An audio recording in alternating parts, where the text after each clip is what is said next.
The diplomatic history of World War II includes the major foreign policies and interactions inside the opposing coalitions, the allies of World War II, and the Axis powers, between 1939 and 1945. High-level diplomacy began as soon as the war started in 1939. British Prime Minister Winston Churchill forged close ties with France and sought close ties with the United States, especially through his relationship with President Franklin D. Roosevelt. When the Soviet Union joined the war in June 1941, the Grand Alliance expanded to a three-way relationship among Churchill, Roosevelt, and Joseph Stalin of the Soviet Union. American diplomacy stepped up after it entered the war in December 1941 and was bolstered by large quantities of financial and economic assistance, especially after the Lend-Lease program began to attain full strength during 1943. The Soviet Union's main diplomatic goal at first was to win support to defend against the massive German invasion. With victory in sight by 1944, Moscow began creating satellite states, first of all in Poland and East Germany. The main British goals were to defeat the German threat, maintain British roles in Central and Eastern Europe, and preserve the British Empire. The British dominions and India contributed significantly to warfighting, but did not have a voice in major Allied decisions. Roosevelt was hostile to the idea of the British, French, and other empires, but was forced by Churchill to postpone interference in India.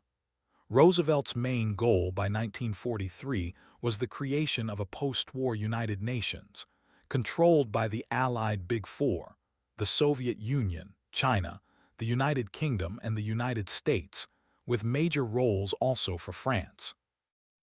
Roosevelt was increasingly troubled by Moscow's aggressive intentions late in the war, but decided that with the United Nations in place, and his own persuasive personal relationship with Stalin, problems could be resolved after the war. For the Axis powers, diplomacy was a minor factor. The alliance of Germany, Italy, and Japan was always informal, with minimal assistance or coordination. Hitler had full control of German diplomatic policies and imposed his will on his allies in Eastern Europe, and with the puppet regime in northern Italy after 1943. Japan's diplomats had a minor role in the war, as the military was in full control. A dramatic failure was the inability of Tokyo to obtain the formulas for synthetic oil from Germany, until it was too late to overcome the fatal shortage of fuel for the Japanese war machine. Practically, all the neutral countries broke with Germany before the end of the war, and thereby were enabled to join the new United Nations. The military history of the war is covered at World War II. The pre-war diplomacy is covered in Causes of World War II and International Relations, 1919–1939. After the war, diplomacy revolved around the Cold War. Allies. Main article, Allies of World War II. The Allies of World War II began to form in September 1939, when Poland was invaded, and Britain and France declared war on Nazi Germany. Except for Ireland, which remained neutral throughout the war, the Commonwealth dominions, Canada, Australia, New Zealand, and South Africa, all declared war alongside Great Britain, but no other nations joined their cause. The Anglo-French Supreme War Council, SWC, established at the outset, coordinated a joint military strategy. It operated until the Battle of France concluded with a successful German invasion in June 1940, after which France surrendered and Britain and its empire continued the war against Germany. The first Inter-Allied Conference took place in London in early June 1941 between the United Kingdom, the four co-belligerent British dominions, Canada, Australia, New Zealand, and South Africa, the 8 governments in exile, Belgium, Czechoslovakia, Greece, Luxembourg, the Netherlands, Norway, Poland, Yugoslavia, and Free France. The United States developed a secret plan, should it enter the war, to coordinate military objectives and action with the British at a military staff conference in early 1941. Through the Lend-Lease Act in March 1941, the U.S. moved away from a position of neutrality and non-interventionism, adopting a policy to provide war materiel to the Allies. The Soviet Union, having first cooperated with Germany in invading Poland whilst remaining neutral in the Allied Axis conflict, entered an alliance with Britain in July 1941 after being invaded by Germany. At the Atlantic Conference in August, the U.S. and Britain proposed a Soviet aid conference and set out principles for the post-war world in the Atlantic Charter, to which the other allies, now including the Soviet Union, agreed to adhere in September. After the Japanese attack on Pearl Harbor, the U.S. joined the war in December 1941. China had already been in a prolonged war with Japan since the Marco Polo Bridge incident of 1937 and joined the Allies during December 1941. World War II. Navigation. Campaigns, countries, equipment. Timeline outline lists historiography. Category bibliography. VTA. The Grand Alliance. Further information. Allies of World War II section formation of the Grand Alliance. The United States, the United Kingdom, and the Soviet Union formed the Big Three Allied powers too. They were in frequent contact through ambassadors, top generals, foreign ministers, and special emissaries such as the American Harry Hopkins. Relations between the three resulted in the major decisions that shaped the war effort and plan for the post-war world. 3. Cooperation between the United Kingdom and the United States was especially close and included forming a combined chiefs of staff. There were numerous high-level conferences. Churchill attended 14 meetings, Roosevelt 12, and Stalin 5. Most visible were the three summit conferences that brought together the three top leaders. 4-5. The Allied policy toward Germany and Japan evolved and developed at these three conferences. 6. UN versus Axis war production, near equality of strength in 1942. Europe First. Main article, Europe First. At the December 1941 Arcadia Conference, U.S. President Franklin Roosevelt and British Prime Minister Winston Churchill met in Washington, shortly after the United States entered the war. 7. They agreed on the key elements of the grand strategy. The United States and the United Kingdom would use the preponderance of their resources to subdue Nazi Germany in Europe first. Simultaneously, they would fight a holding action and limited offensive against Japan in the Pacific, using fewer resources. After the defeat of Germany, considered the greatest threat to the UK and the Soviet Union, all Allied forces could be concentrated against Japan. 8. The Europe First policy remained in effect throughout the war, however. The terms holding action and limited offensive in the Pacific War were subject to interpretation and modification at Allied leaders' conferences and by U.S. senior military commanders. At Arcadia, the U.S. agreed to send bombers to bases in England, and the British agreed to strengthen their forces in the Pacific. The British rejected American proposals for a suicidal invasion of Northern Europe in 1942. 9-10. Churchill pressed instead for a landing in French North Africa during 1942. With Roosevelt's support. 11. In July 1942, Operation Torch was scheduled for later that year. 12. Nonetheless, it was the strategic situation in the Pacific and related logistical requirements that dominated the United States' actions after it entered into the war and led to an initial focus on the Pacific. By 1944 and 1945, the balance of U.S. resources shifted heavily towards the European theater as Europe's first strategy became a reality rather than just a stated objective.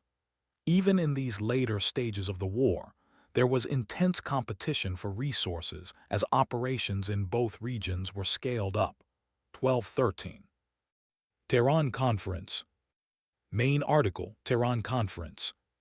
Following preparation at the Moscow Conference in October, November 1943, the first meeting of the Big Three, Stalin, Roosevelt, and Churchill, came at the Tehran Conference in Iran from 28 November to 1 December 1943. It agreed on an invasion of France in 1944, the Second Front, and dealt with Turkey, Iran, the Provisional Yugoslavia, and the war against Japan as well as the post-war settlement. 14. Yalta Conference. Main article, Yalta Conference. The Yalta Conference met in the Crimea 4-11 February 1945.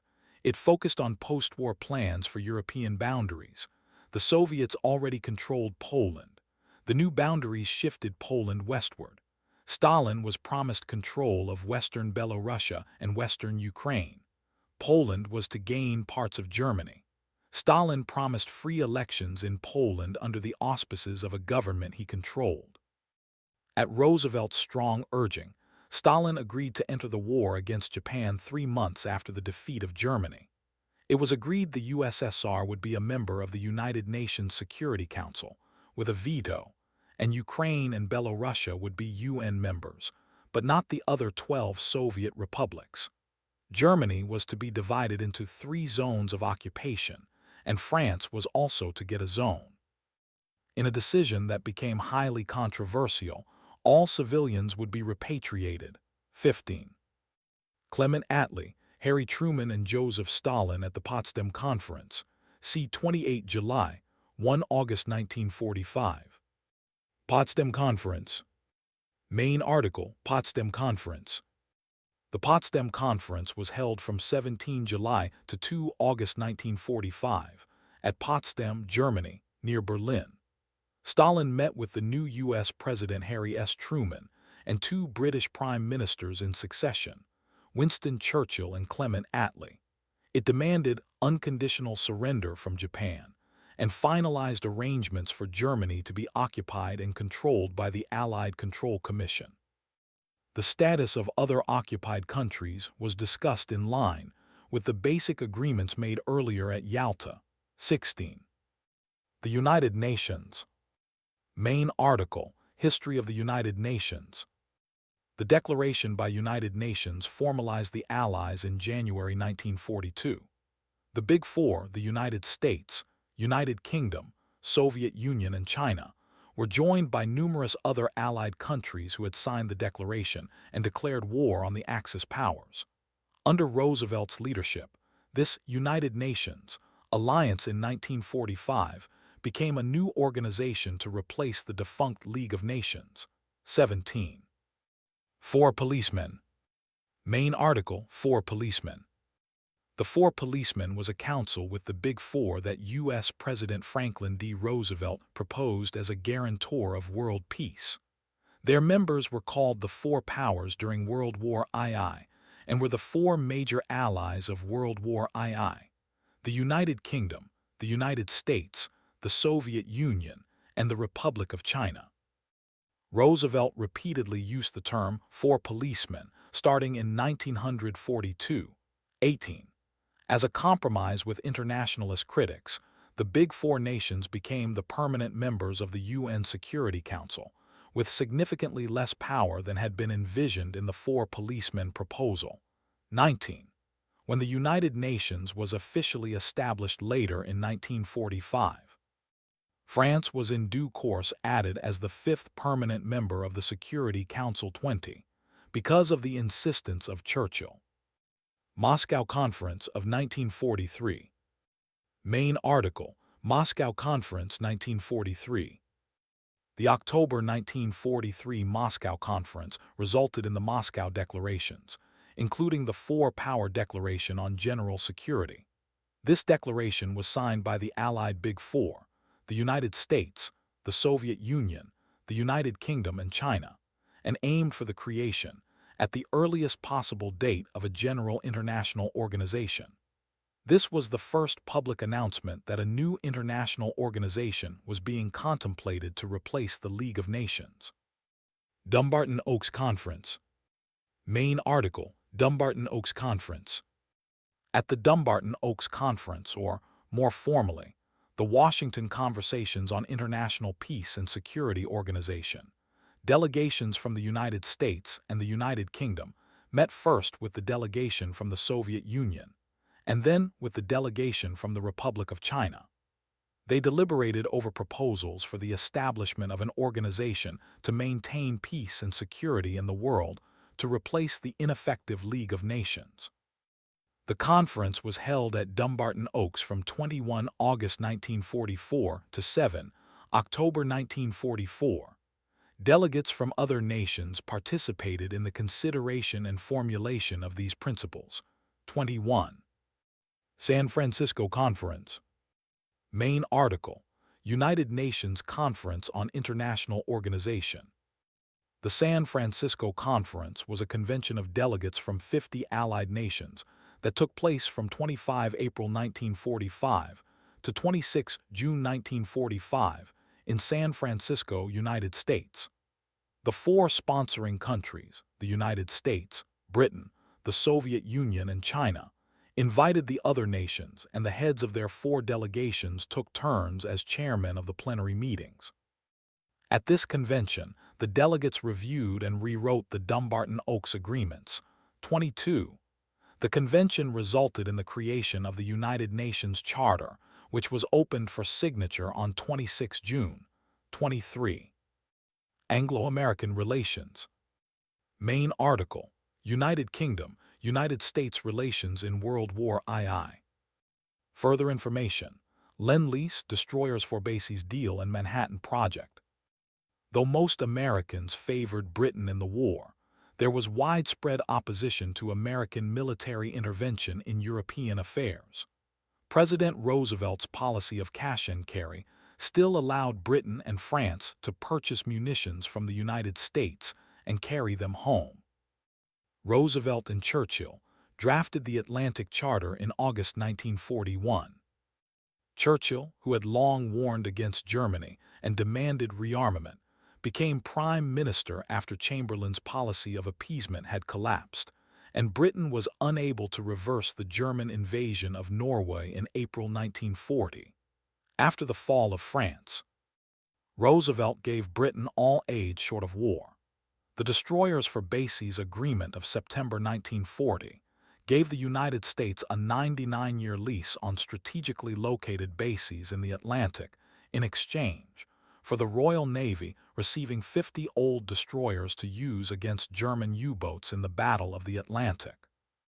Roosevelt also sold for cash munitions that were carried away in British ships, including over 500,000 rifles, 85,000 machine guns, 25,000 automatic rifles, mortars, and hundreds of field guns, with supplies of the necessary ammunition.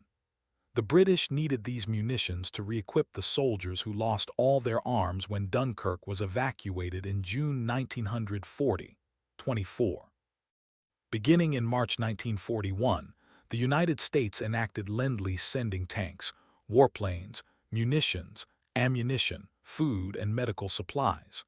Britain received $31.4 billion out of a total of $50.1 billion of supplies sent to the Allies.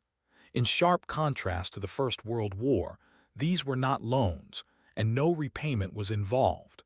25.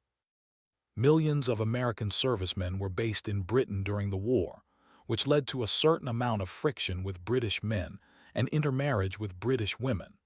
This animosity was explored in art and film, most particularly A Matter of Life and Death and A Canterbury Tale. 26. In 1945, Churchill sent the British Pacific Fleet to help the United States attack and invade Japan. Casablanca Conference. Main article: Casablanca Conference. From January 1424, 1943, Roosevelt, Churchill, and the combined staff met in Casablanca, Morocco. They decided on the major Allied strategy for 1943 in Europe. The main decisions made were to invade Sicily and Italy before Europe, launch strategic bombing against Germany, and approve a U.S. Navy plan to advance on Japan through the Pacific Islands. The invasion of Sicily was an important decision that Churchill pushed for, hoping to defer the Americans' determination to open a second front in France in 1943 to avoid severe Allied casualties. They agreed on a policy of unconditional surrender. This policy uplifted Allied morale, but it also stiffened the Nazis' resolve to fight to the bitter end. 27. British Empire. Further information: Churchill War Ministry and Winston Churchill in the Second World War. See also Military History of the United Kingdom during World War II. Having signed the Anglo-Polish military alliance in August 1939, Britain declared war against Germany following its invasion of Poland in September 1939. This declaration included the Crown colonies and India, which Britain directly controlled. The Dominions were independent in foreign policy, though all entered a state of war with Germany either immediately after the British declaration of war or in the days after the declaration was made. Although Britain and France declared war, there was little they could or did do to help Poland. The Anglo-French Supreme War Council, SWC, was established to oversee joint military strategy. After the French defeat in June 1940, Britain and its empire stood alone in combat against Germany until June 1941.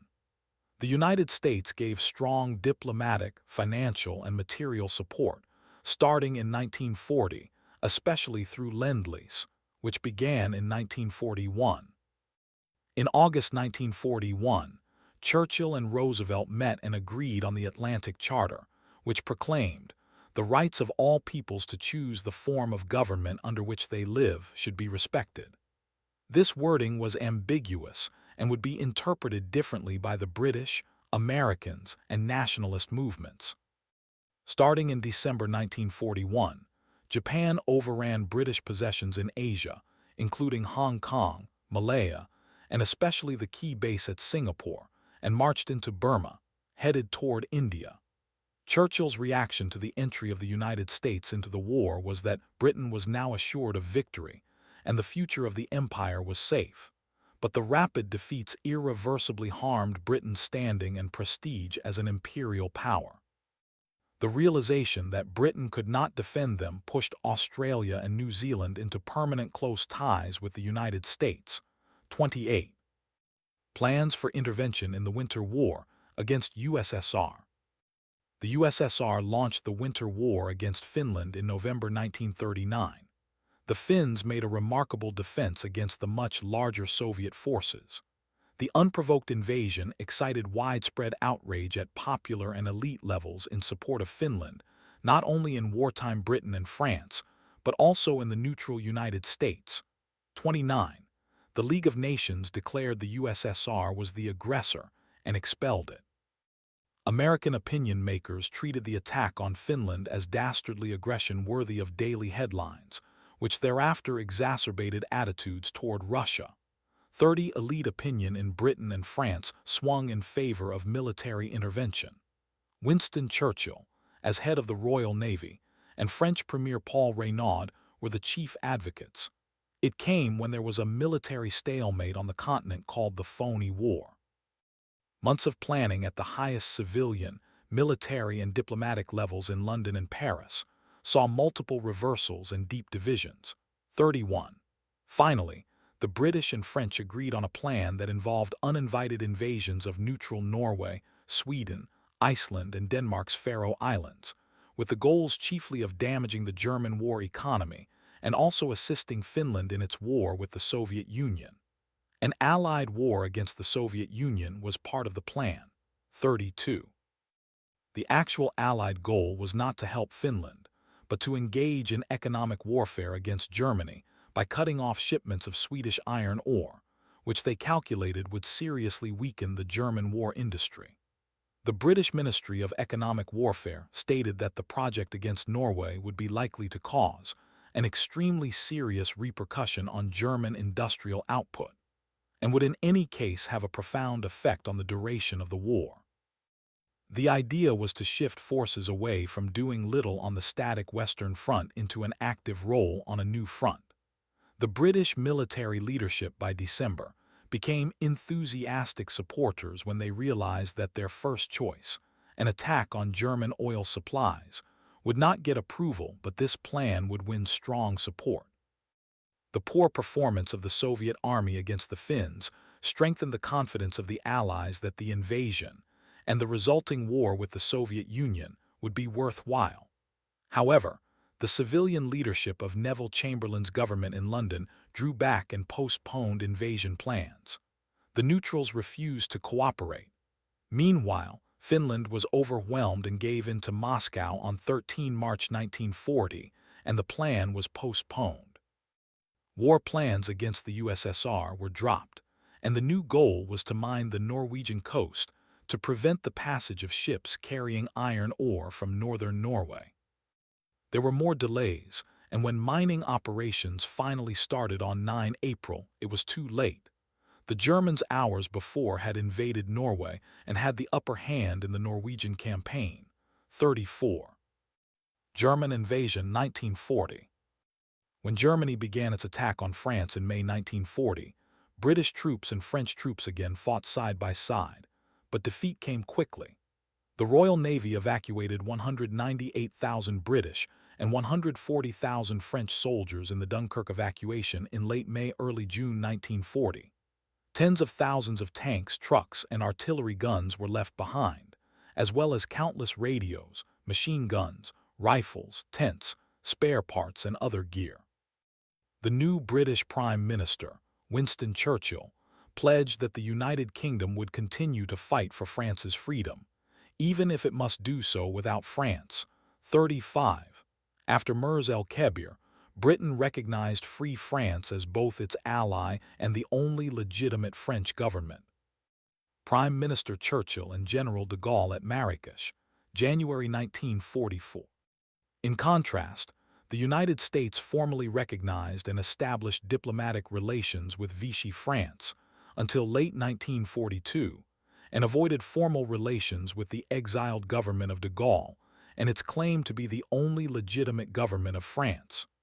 Churchill, caught between the U.S. and de Gaulle, tried to find a compromise. 36–37. Britain and the Soviet Union. The Anglo-Soviet Agreement was signed in July 1941, allying with the two countries. This was broadened to a political alliance with the Anglo-Soviet Treaty of 1942. In October 1944, Churchill and his foreign minister Anthony Eden met in Moscow with Stalin and his foreign minister Vyacheslav Molotov.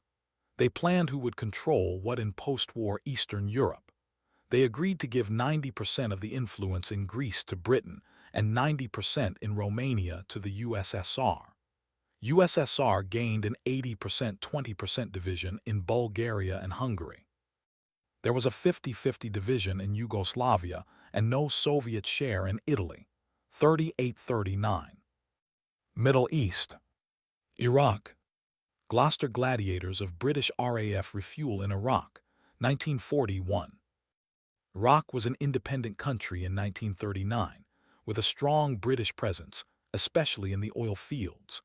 Iraq broke relations with Germany, but there was a strong pro-Italian element.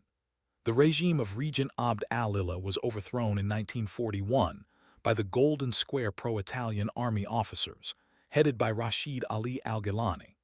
The short-living pro-Nazi government was overpowered in May 1941 by British forces in a quick campaign, and the regent returned to power.